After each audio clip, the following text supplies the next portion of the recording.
Hello दोस्तों, स्वागत है आपका आपके अपने यूट्यूब चैनल पर।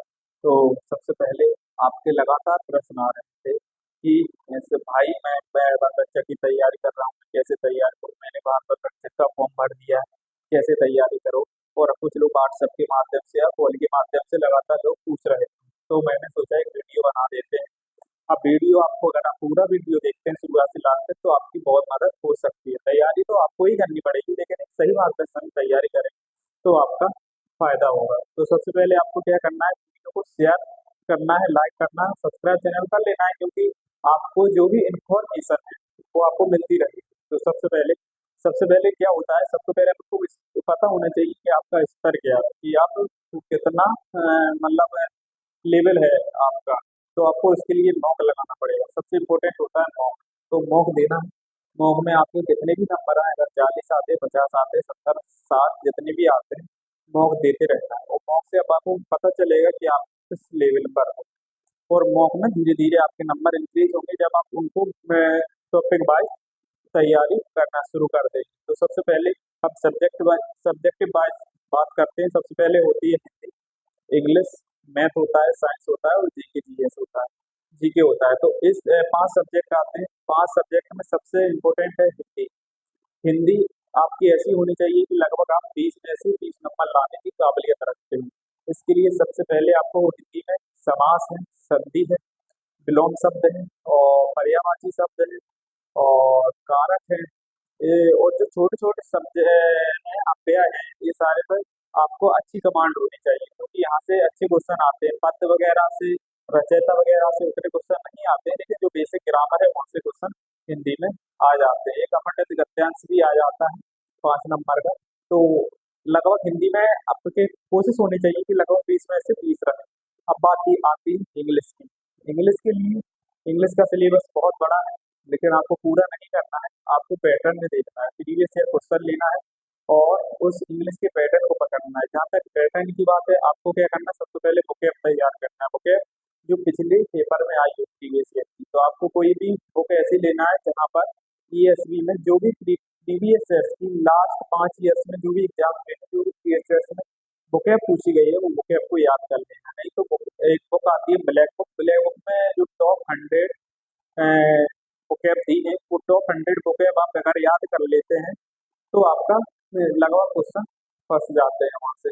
तो दूसरी बात, इसमें सबसे पहले फिल इन द ब्लैंक्स वाले आते हैं। तो इसके लिए आपको प्रोपोजिशन, आर्टिकल अच्छे से आना चाहिए।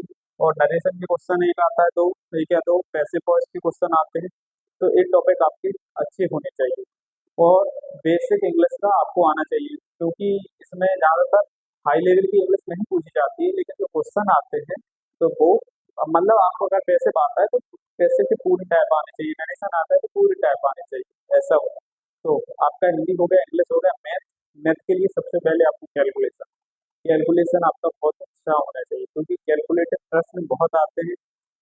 कैलकुलेशन से ही लगभग नंबर सिस्टम से माना जाए तो लगभग 5 से 6 क्वेश्चन नंबर सिस्टम से देखने को मिल जाते हैं। फिर परसेंट से क्वेश्चन आते हैं, लाभ हानि से आते हैं, ब्याज से आते हैं और ये सारे हैं। सबसे ज्यादा रहता है तो नंबर सिस्टम और कैलकुलेशन का रहता है। ठीक है, हिंदी हो गया, इंग्लिश हो गया, मैथ होगा। अब साइंस। साइंस के लिए सबसे वेटेज होता है फिजिक्स और बायोलॉजी। केमिस्ट्री उतनी नहीं आती, लेकिन फिजिक्स बायोलॉजी अच्छे क्वेश्चन आते हैं। तो फिजिक्स बायोलॉजी के लिए आपको क्या करना है, फैक्चुअल याद करना है, फैक्ट फैक्ट।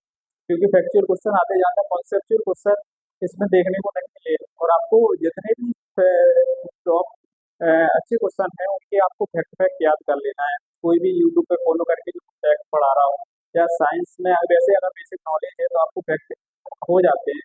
लेकिन आपको अगर इसके फैक्ट आप याद कर लेंगे तो आपका काम हो जाएगा। तो मैंने जो बुक की थी तो वो एस के झा की बुक थी, इसमें केमिस्ट्री के पूरे फैक्ट दिए थे, फिजिक्स के, बायोलॉजी के फैक्ट दिए थे। तो सारे फैक्ट में याद करके गया था, वहां से क्वेश्चन फंस गए थे। तो आप लूसेंट लेना है, एस के झा की बुक ले लेना है और आपसे साइंस बुक से फैक्ट कर लेना है, आपका हो गया।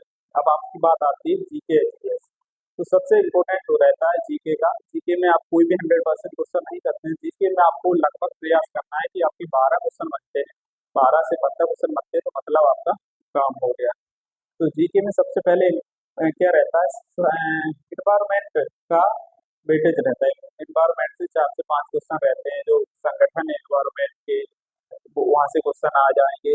जो भी सम्मेलन हुए इंटरनेशनल रिलेशन वाले, वो वहाँ से क्वेश्चन आ जाएंगे। यूएन पर्यावरण के लिए क्या है, यूएनपी क्या, यूएनईपी क्या है, और जितने भी जलवायु समझौते हैं, ये सारे क्वेश्चन इंपॉर्टेंट होते हैं, क्योंकि वन विभाग है तो फॉरेस्ट थोड़ा बहुत तो होता है।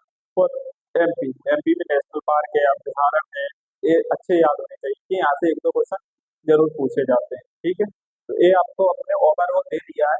अगर आप बोलेंगे या कमेंट करेंगे तो आप सब्जेक्ट वाइज आपकी स्ट्रेटजी बना दूंगा, किस तरीके से कैसे पढ़ना है आपका। अगर इस वीडियो पे अच्छा रिएक्शन रहा तो आगे और भी वीडियो बना सकते हो, हिंदी के लिए अलग, इंग्लिश के लिए अलग, सबसे वो टॉपिक वाइज आपको अगर आप कहेंगे तो आपको पढ़ा भी दिया जाएगा। तो वीडियो को लाइक करना, सब्सक्राइब करना है, शेयर करना है लोगों का, ताकि चैनल बढ़ जाए। अगर चैनल बढ़ जाएगा तो आपकी बहुत मदद हो जाएगी। बहुत बहुत धन्यवाद। जय हिंद।